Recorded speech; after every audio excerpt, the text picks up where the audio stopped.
Have you ever wondered if your what-ifs in life could actually become reality? I certainly never believed mine would. But life has a funny way of surprising you when you least expect it. Sometimes while you're simply walking a dog that isn't even yours. My name is Eleanor, Ellie to those who know me well. For almost 30 years, I'd been married to Richard, a financial advisor whose dedication to his work had always surpassed his dedication to our marriage. But I'd accepted this reality, as we often do with the compromises that slowly accumulate over decades together. I was 62, settled into the comfortable yet predictable rhythm of my suburban life, until last summer changed everything. It was late June when Richard announced he was taking a 3-week vacation to Spain, a trip he'd been planning with some colleagues. Not we. He. The separation between us had grown so normal that I barely registered the exclusion anymore. "You'll be okay looking after Duke, right?" he asked, referring to our golden retriever. There was no question about whether I might want to join him.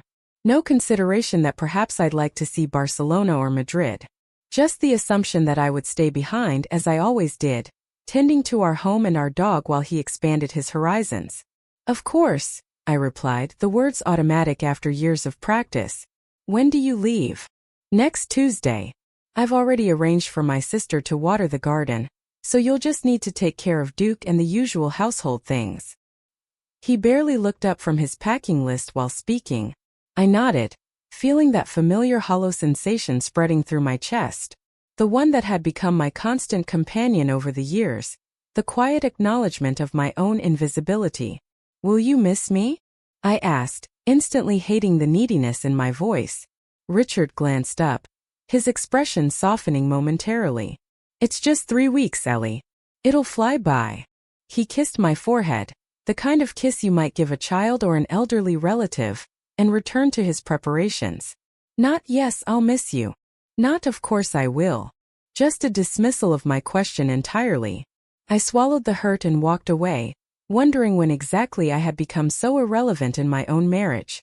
The day Richard left, I stood in our driveway waving as his taxi pulled away. Duke sat beside me, his tail swishing against the pavement. As the car disappeared around the corner, I looked down at my faithful companion. "Well, Duke, looks like it's just you and me now." Duke tilted his head, his warm brown eyes looking up at me with more attention than Richard had shown in months. I scratched behind his ears, grateful for the unconditional love of at least one male in my household. That evening I sat alone at our dining table, picking at a microwave dinner while scrolling through social media on my tablet. Pictures of friends traveling with their spouses, celebrating anniversaries, enjoying retirement together. And there I was, left behind like an afterthought. Richard called briefly that night to let me know he'd arrived safely. The conversation lasted exactly 4 minutes and 27 seconds. I know because I watched the timer on my phone. He described his hotel room in detail but asked nothing about my day. "Sleep well," he said before hanging up. "Give Duke a pat for me." I looked at Duke curled up on his bed across the room. "Your father says hello," I told him flatly. That night, I lay awake staring at the ceiling, listening to the silence that felt different somehow with Richard truly gone, rather than just emotionally absent. I wondered when we had stopped being partners and started being roommates, when his career had completely consumed whatever love had once existed between us, when I had become nothing more than the caretaker of his home and his dog. I must have fallen asleep eventually because I woke to Duke's wet nose nudging my hand hanging off the side of the bed.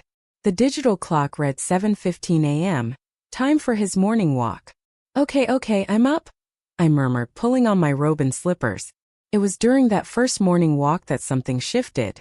Instead of our usual quick circuit around the block, I decided to take Duke to Maple Creek Park, a sprawling green space about 20 minutes away that we rarely visited because Richard always complained it was too far just for a dog walk. The morning air felt crisp and clean, carrying the scent of freshly mowed grass and summer blooms. Duke trotted happily beside me, occasionally stopping to investigate an interesting smell or greet another dog. For the first time in ages, I wasn't rushing. There was no one waiting for me to get back, no schedule to maintain except my own. We followed the winding path around the park's small lake, watching ducks glide across the surface and enjoying the dappled sunlight filtering through the trees. I found myself smiling, savoring the simple pleasure of an unhurried morning. It became our new routine.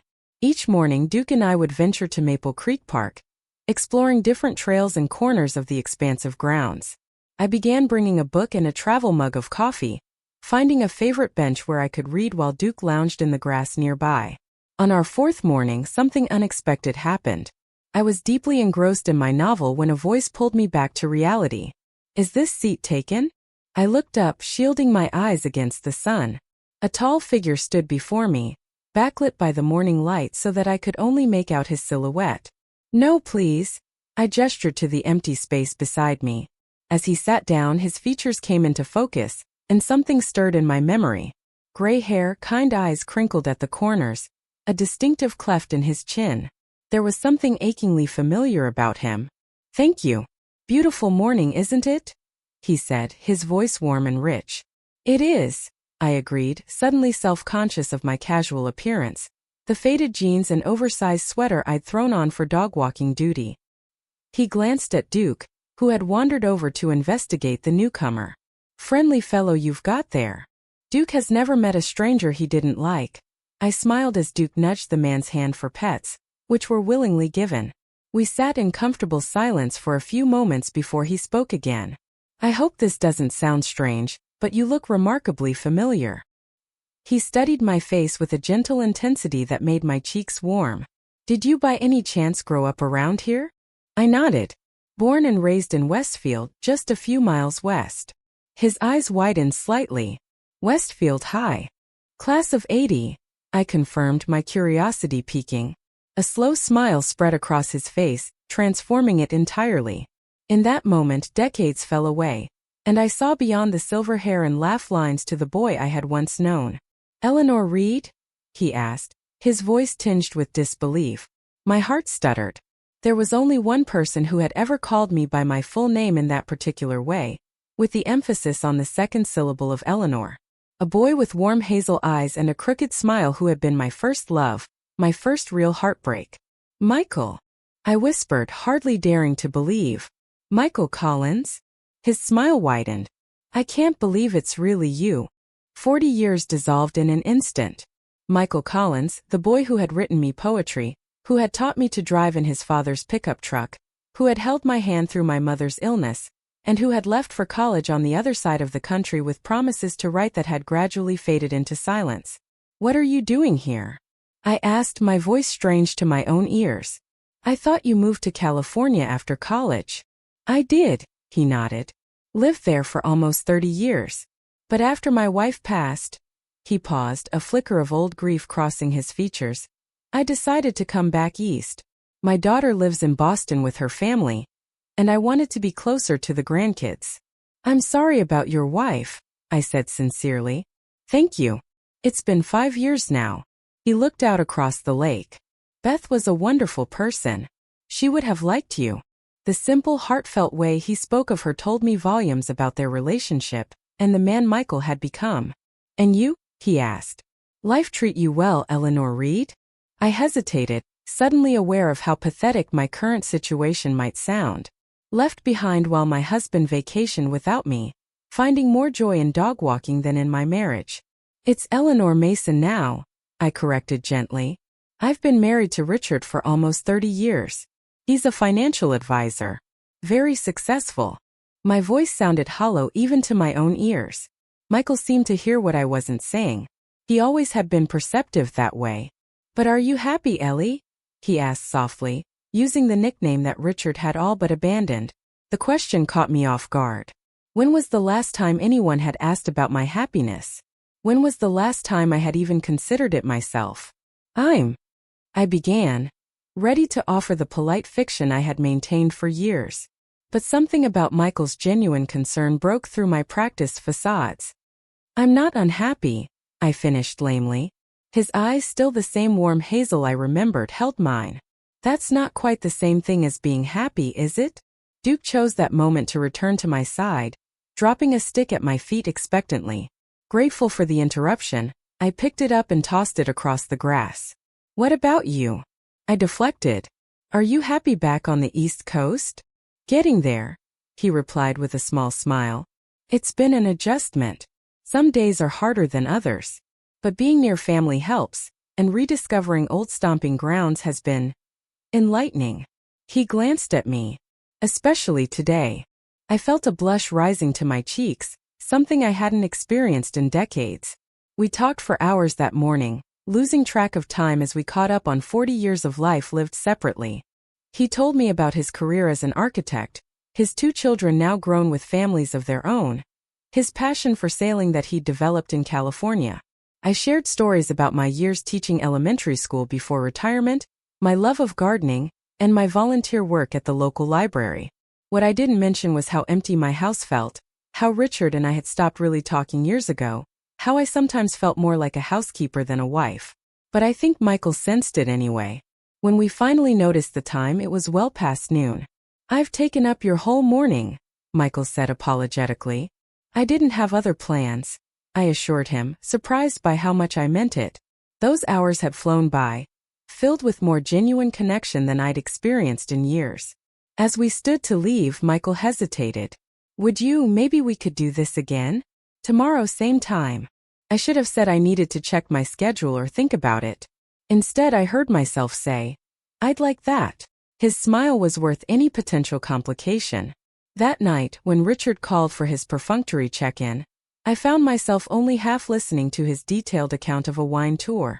When he asked about things at home, I gave vague responses about Duke being well and the weather being nice. I didn't mention Michael. It felt too precious, too personal to share with someone who likely wouldn't care anyway. "You sound distracted," Richard commented, a rare moment of perception. "Just tired," I lied. "Duke and I had a long walk today." "Well, don't overdo it. You're not as young as you used to be," he replied dismissively. "Anyway, tomorrow we're heading to Valencia. The architecture is supposed to be spectacular." As he launched into his itinerary, I found myself wondering what Michael would think of Valencia's architecture, given his profession. I wondered if he'd describe it to me with the same enthusiasm and attention he'd shown while reminiscing about our high school days. The next morning, I woke earlier than usual. For the first time in years, I took extra care with my appearance, choosing a flattering blouse rather than my usual t-shirt, applying a light touch of makeup, even wearing the delicate silver earrings that had been gathering dust in my jewelry box. Duke watched me curiously from the doorway as I assessed my reflection. "Don't judge me," I told him with a small smile. "It's just nice to feel pretty sometimes." Michael was already at our bench when Duke and I arrived at the park.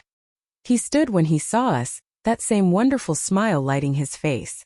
He had brought coffee for both of us, remembered exactly how I liked it with a splash of cream and no sugar, just as I had in high school. "I wasn't sure if you'd come," he admitted as we sat down. "I wasn't sure either," I confessed, accepting the coffee with gratitude. "But I'm glad I did."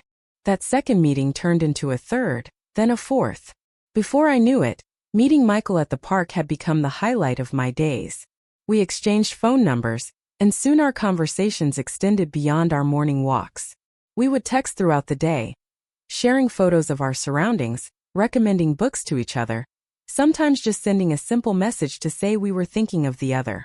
I felt like a teenager again, checking my phone eagerly for notifications, smiling at inside jokes only he would understand. It was intoxicating to be seen again, to be thought of, to matter to someone in a way I hadn't in so long. A week into Richard's trip, Michael invited me to dinner. I hesitated, aware of the line I would be crossing.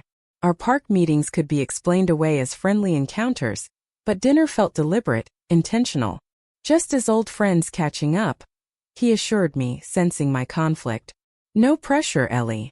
I agreed, telling myself the same thing. Just friends. Just dinner. But as I dressed that evening, choosing a dress I hadn't worn in years because Richard never took me anywhere that required one, I knew I was lying to myself. This wasn't just friendship rekindling. This was awakening a part of myself I had allowed to go dormant for too long. Michael took me to a small Italian restaurant downtown, intimate without being overtly romantic. The conversation flowed as easily as the wine, and I found myself laughing more than I had in months. He told me stories about his architectural projects, his eyes lighting up as he described creating spaces for people to live and work and love in. "That's what always drew me to architecture," he explained, gesturing expressively. The idea that you're designing not just buildings, but the containers for people's lives. Their memories will be made in the spaces you create. I watched him speak, entranced by his passion. When was the last time Richard had spoken about anything with such enthusiasm? When had he last cared about how his work impacted others rather than just the bottom line? What about you? Michael asked, bringing me back to the present. Do you miss teaching? Parts of it, I admitted. The moments when a child finally understands something they've been struggling with, that light in their eyes. Nothing compares to that feeling. Why did you stop? The question was simple but pierced straight to something I rarely acknowledged. Richard thought it would be better if I had more flexibility for his social events, client dinners, that sort of thing. I stared into my wine glass. It made sense at the time. And now? Michael pressed gently. I looked up at him, suddenly aware of how much I had surrendered over the years. My career. My independence. My sense of purpose. Now I'm not sure it was the right choice, I said quietly. Michael reached across the table, his hand covering mine. His touch was warm, steady, grounding. It's never too late to make new choices, Ellie. Those words stayed with me through the night and into the next morning. It's never too late. Was that true?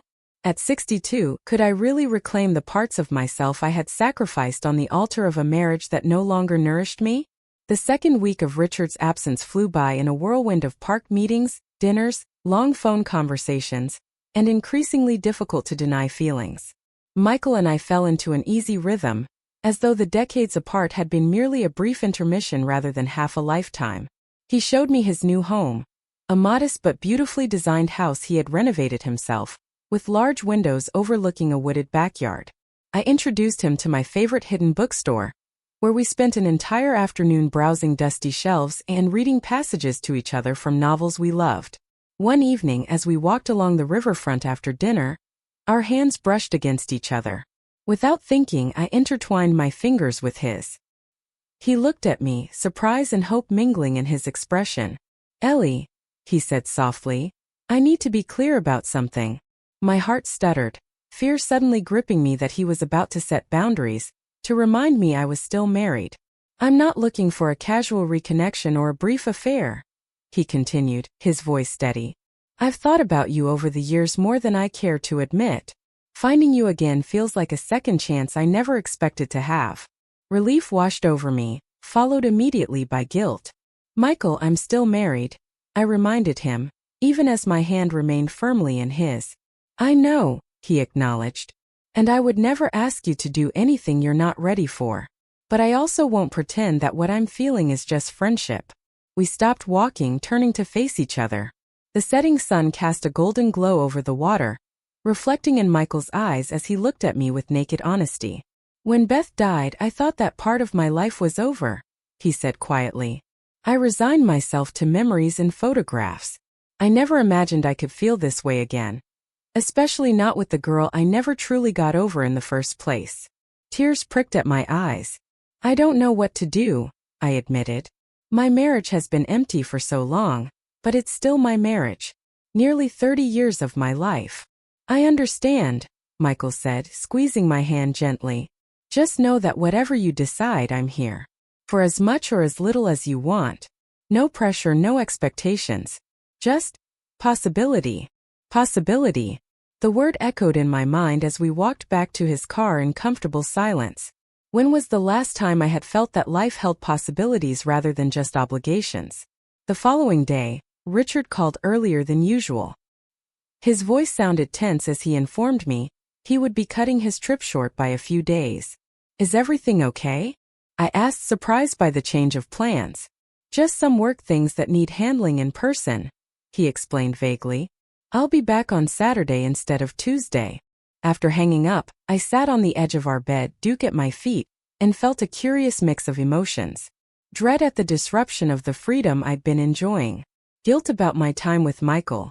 But mostly a strange sense of clarity. The 2 weeks without Richard had shown me what my life could be. Filled with conversation that mattered, with laughter, with feeling valued and seen. Michael had awakened something in me that had been dormant for too long. My sense of self-worth. That night, I called Michael and told him about Richard's impending return. What are you thinking? he asked after a moment of silence. I'm thinking I need to have an honest conversation with my husband, I replied, surprising myself with my resolve. I can't go back to the way things were, Michael. These 2 weeks have shown me how empty my marriage has become. How empty I've become. Whatever happens, whatever you decide, I'm here, he assured me. No expectations, remember? But we both knew that wasn't entirely true. There were expectations now. Hopes for something more between us. Dreams of a future neither of us had anticipated. The question was whether I had the courage to reach for that future. The next day, our last before Richard's return, Michael and I met at the park as usual. The air between us felt charged with unspoken words and possibilities. As we sat on our bench, Duke playing nearby, Michael reached into his pocket and pulled out a small worn piece of paper. I found this recently going through some old boxes, he explained, unfolding it carefully. I thought you might want to see it. He handed it to me, and I recognized it immediately. A poem he had written for me during our senior year, the words faded but still legible. It had been tucked into my locker the day after our first kiss, an earnest declaration of teenage love that had made my heart soar at 17. Reading it now, 45 years later, I felt that same flutter in my chest. The boy who had written these words had become a man who still looked at me as though I hung the moon. You kept this? I asked, my voice thick with emotion. I kept everything, he admitted. Every note you passed me in English class. Every photo. The corsage from prom pressed in a book. Probably silly for a grown man to be so sentimental. Not silly, I whispered, blinking back tears. Beautiful. Without thinking, I leaned toward him, closing the distance between us. Our lips met in a kiss that felt both brand new and achingly familiar, as though my heart had been waiting all these years to come home. When we parted, my decision was made. I couldn't go back to a half-life, not after remembering what it felt like to be truly alive.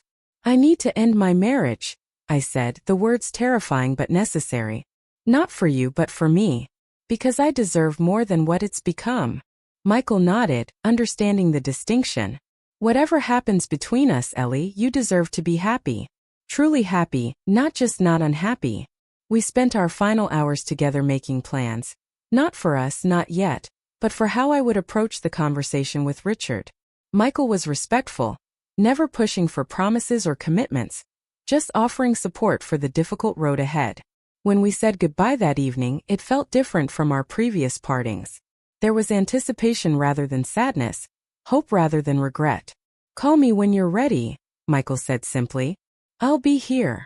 I watched him drive away, then turned to Duke, who waited patiently at my side. Time to go home, boy, I told him. We've got some changes to make. That night, I moved my things into the guest's bedroom.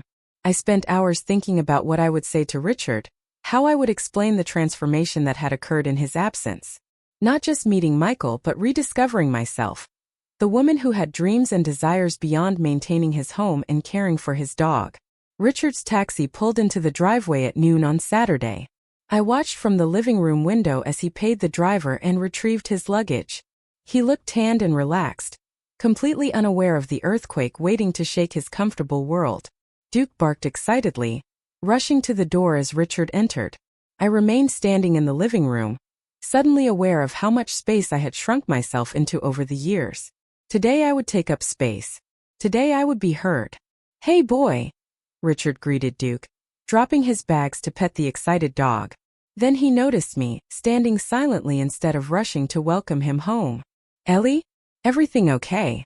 We need to talk, Richard, I said, my voice steady despite my racing heart. There's something important I need to tell you. Richard's smile faltered as he registered my serious tone. He straightened up, leaving his luggage by the door. Sounds ominous, he said, attempting a light chuckle that didn't quite reach his eyes. Let me at least get settled first. This can't wait, I insisted, gesturing toward the living room sofa. Please sit down. He hesitated, then complied, sinking into his usual spot. I deliberately chose to sit in the armchair across from him rather than beside him on the couch, a small act of independence that didn't go unnoticed. What's going on, Ellie? He asked, his brow furrowed. Did something happen while I was away? I took a deep breath. Yes, I said simply. Something did happen, but it's been happening for years, Richard. I just finally noticed. What are you talking about? His confusion seemed genuine. Our marriage, I said, my voice gaining strength with each word. Or what's left of it. I've spent the past 2 weeks really thinking about us, about who we've become together, and I've realized something important. Richard shifted uncomfortably. And what's that? We're not happy, I stated plainly. At least I'm not. And I don't think you are either, not really. We're just existing. Side by side but not together. His expression hardened. This is what greets me after 3 weeks away? Some kind of midlife crisis. I'm 62, Richard, I replied calmly. Well past midlife. This isn't a crisis. It's clarity. He stood abruptly, pacing to the window and back. So what exactly are you saying? You want a divorce? After 30 years just like that? Not just like that, I corrected. After years of feeling invisible in my own marriage. After being left behind like an afterthought while you went on vacation. After realizing that I can't remember the last time you asked about my day, and actually listened to the answer. Richard's face flushed. That's not fair. I work hard to provide for us. No, I interrupted, surprising both of us with my firmness. You work hard to provide for yourself and your lifestyle. I'm just along for the ride, expected to be grateful for the scraps of attention you occasionally throw my way. His eyes narrowed. Where is this coming from? You've never complained before. Because I didn't think I had the right to, I admitted. I thought this was just how marriages evolved over time. But I was wrong, Richard. We shouldn't be strangers sharing a house. He sank back onto the sofa, running a hand through his hair. So what triggered this sudden revelation? 2 weeks of having the house to yourself and you decide our entire marriage is a sham. I hesitated, weighing how much to reveal. I had rehearsed this conversation countless times in my head, but now faced with Richard's defensive anger, I found myself reconsidering my approach. While you were gone, I started taking Duke to Maple Creek Park for his walks. I began deciding honesty was the only path forward. And I ran into someone. Someone from my past. Richard's head snapped up, his eyes locking onto mine. What are you saying, Eleanor? Did you have an affair while I was gone? The accusation hung in the air between us. In the strictest sense, I hadn't been physically unfaithful, but emotionally? The connection I'd formed with Michael in 2 short weeks ran deeper than anything Richard and I had shared in years. I reconnected with Michael Collins, I said, ignoring his question for the moment. My first love from high school. He's moved back to the area after his wife passed away. Richard stood again, his movements rigid with tension. Answer my question, Eleanor. Did you sleep with him? No, I said truthfully. But meeting him again made me realize how much I've lost myself in this marriage. How much I've compromised and diminished myself to fit into the narrow space you've allowed me. So you didn't sleep with him but you want to, Richard translated bitterly. And I'm supposed to what? Step aside? After 30 years of marriage. I stood as well, refusing to let him tower over me. This isn't about Michael, not really. This is about me finally recognizing that I deserve more than what we've become. Would you honestly say you're happy with me, Richard? That you love me the way a husband should love his wife? He opened his mouth, then closed it again, the automatic denial dying on his lips. In that moment of hesitation I saw the truth. He couldn't claim to be happy either, couldn't pretend he still loved me with the passion or tenderness that should sustain a marriage. We've been together 30 years, he finally said, as if longevity alone was reason enough to continue. We built a life together. Did we? I challenged. Or did you build your life and I just became part of the furniture? When was the last time you asked what I wanted? When was the last time you looked at me? Really looked at me, and saw a woman you desired, not just the person who walks your dog and keeps your house? Richard turned away, but not before I caught the flicker of recognition in his eyes. He knew I was right. So what now? He asked, his voice unnaturally quiet. You want a divorce so you can run off with your high school sweetheart? Live out some romantic fantasy. I want a divorce because I deserve the chance to be happy, I corrected him. Whether that's with Michael or on my own doesn't change the fact that our marriage isn't working. It hasn't been working for a long time. Richard laughed, a harsh sound with no humor in it. And I suppose you've already consulted a lawyer? Made your plans? No, I said. I wanted to talk to you first. We've been together too long to not at least try to handle this with dignity. He shook his head, disbelief etched across his features. Dignity? Right. You dropped this bomb on me the moment I walked through the door. Tell me you found someone else and talk about dignity. Richard. No, he cut me off. I need time to process this. He strode toward the door, grabbing his car keys from the hook. I'm going out. Don't wait up. The door slammed behind him, leaving me standing in the middle of our living room with Duke whining softly at my feet. The confrontation had gone both better and worse than I'd anticipated. Richard hadn't yelled or pleaded, but neither had he acknowledged his own role in the dissolution of our marriage. I sank back into the armchair, suddenly exhausted. Duke patted over, resting his head on my knee, his brown eyes looking up at me with what seemed like understanding. It's okay, boy, I whispered, scratching behind his ears. Change is hard, but sometimes it's necessary. I reached for my phone, hesitating only briefly before typing a message to Michael. I told him. It was difficult, but I did it. He's gone out to process. I'm okay. Michael's response came almost immediately. I'm proud of you, Ellie. Whatever happens next, you were brave today. I'm here if you need me. Those simple words, I'm proud of you, brought tears to my eyes. When was the last time anyone had expressed pride in me for something other than a well-kept house or a perfectly prepared meal? Richard didn't return until well after midnight. I heard him come in from the guest room where I'd been lying awake, staring at the ceiling.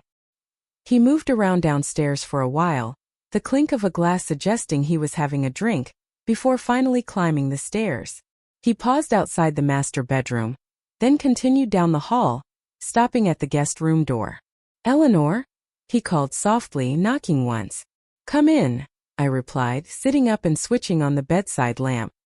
He entered but remained standing by the door, his face drawn and tired. He'd clearly been drinking but wasn't drunk, just subdued. I've been thinking, he began, his voice gravelly with emotion, about what you said earlier, about us not being happy. I waited, giving him space to continue. You're right, he admitted, the words seeming to cost him tremendous effort. We haven't been happy. Not really. Not for a long time. He sighed heavily. I think I knew it, but it was easier to just continue. To not rock the boat. I felt the same way, I acknowledged. Until I couldn't anymore. Richard nodded slowly. This Michael. He makes you happy? The simple question caught me off guard. He reminds me of who I used to be, I answered carefully. Of who I could be again. He sees me, Richard. Really sees me. Pain flashed across his face, but he didn't argue. I want to hate him, he said quietly. But I think I understand. We lost something along the way, didn't we? Something important. We did. I agreed, feeling a surprising wave of sadness for the love that had once existed between us, now faded beyond recognition. Richard moved further into the room, perching awkwardly on the edge of a chair in the corner. I'm not ready to just give up, he said. 30 years, Ellie. That has to mean something. It does mean something, I assured him. It means we tried. We built something together. But it doesn't obligate us to stay unhappy for another 30 years. He looked at me then, really looked at me, perhaps for the first time in years. When did you get so wise? He asked, a hint of his old warmth in his voice. I've always been wise, I replied with a small smile. You just stopped noticing. Richard winced at that, but nodded in acknowledgement. Fair enough. He stood, moving toward the door again. I'll sleep in the master bedroom tonight. We can talk more tomorrow. Figure out next steps. Thank you, I said, meaning it. For listening.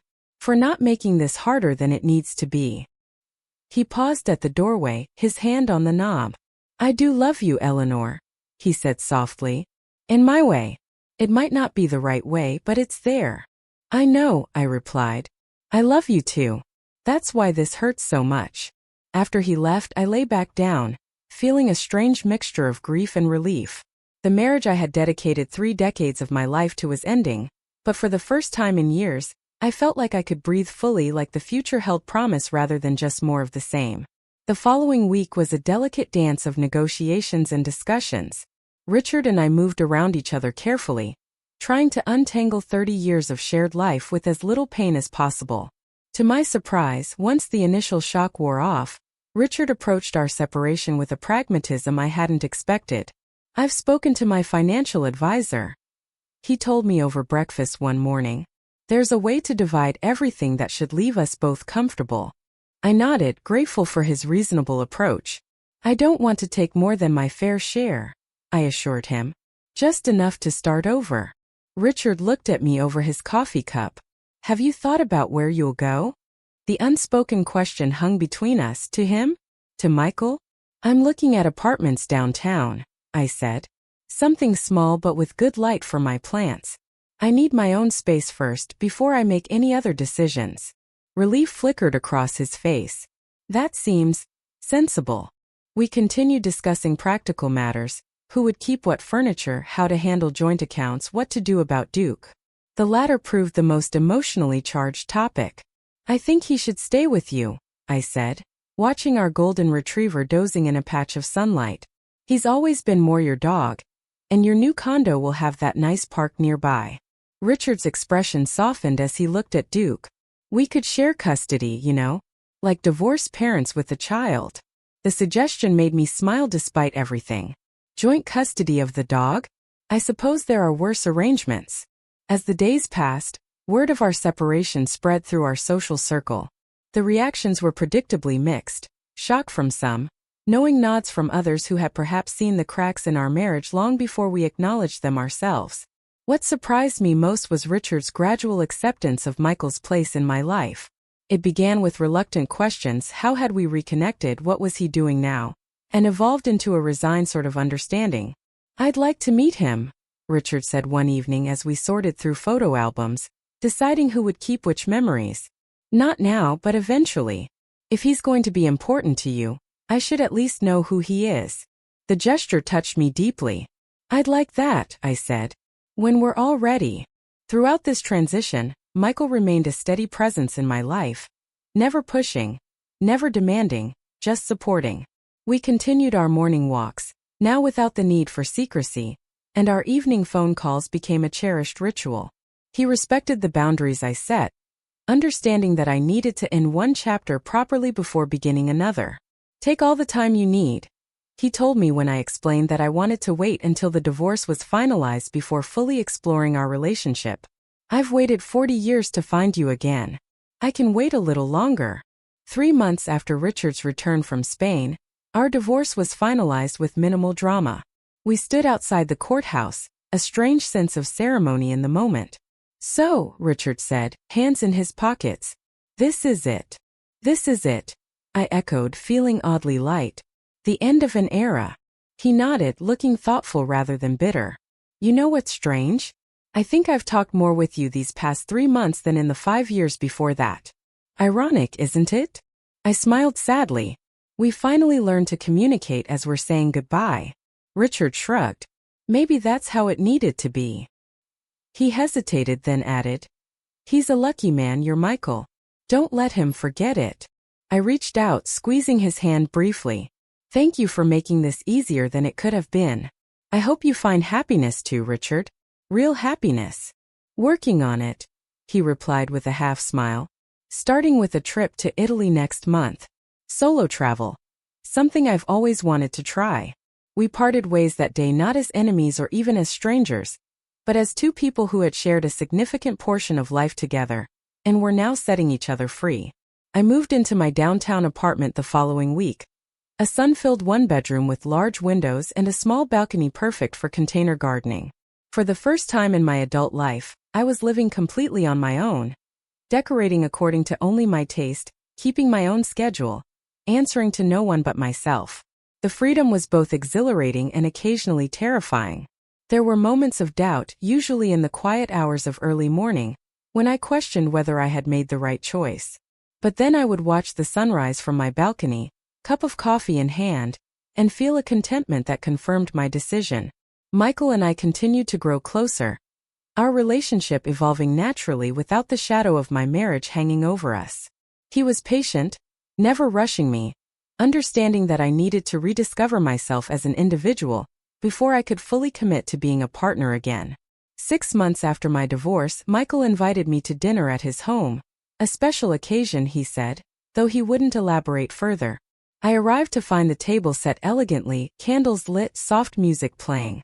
"What's all this?" I asked, accepting the glass of wine he offered. "An anniversary of sorts," he explained, leading me to the table.